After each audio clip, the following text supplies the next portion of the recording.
ભગવાન શ્રી કૃષ્ણની કર્મભૂમિ દ્વારકામાં 16મી ઓગસ્ટે કૃષ્ણ જન્માષ્ટમીની ઉજવણીની તૈયારીઓને આખરી ઓપ આપવામાં આવી રહ્યો છે। મંદિર તંત્ર દ્વારા મંદિરમાં વિશેષ તૈયારીઓ જોવા મળી રહી છે અને મંદિરના પૂજારીએ જન્માષ્ટમીએ દિવસ પર ભગવાનના દર્શનનું શેડ્યુલ પણ જાહેર કર્યું, જે મુજબ જન્માષ્ટમી વહેલી સવારે 6 વાગ્યે જગત મંદિરમાં મંગળા આરતી સાથે ભક્તો માટે દ્વાર ખુલાશે। સવારે 6 થી 8 વાગ્યા સુધી મંગળા આરતી, સવારે 8 થી 9 વાગ્યા સુધી ઠાકોરજીને ખુલ્લા પડદે અભિષેક થશે, જેના ભક્તો દર્શન કરી શકશે। જે બાદ 9 વાગ્યે પ્રભુને શણગાર કરાશે। 9:30 વાગ્યે શણગાર દર્શનનો ભક્તો લાવો લઈ શકશે। 10-10:30 વાગ્યે શૃંગાર આરતી થશે અને બપોરે 12 વાગ્યે રાજભોગ આરતી થશે। એ જન્મ ઉત્સવ અનુસંધાને ઠાકોરજીને મંગલા આરતી સવારે બરોબર 6 વાગે થશે।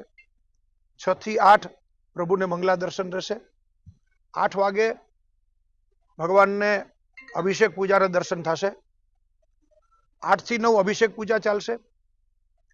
9 થી 9:30 ભક્તો માટે દ્વાર પટ બંધ રહેશે, જેની અંદર ઠાકોરજીને વાઘા અલંકાર અર્પણ કરી 9:30 વાગે ઠાકોર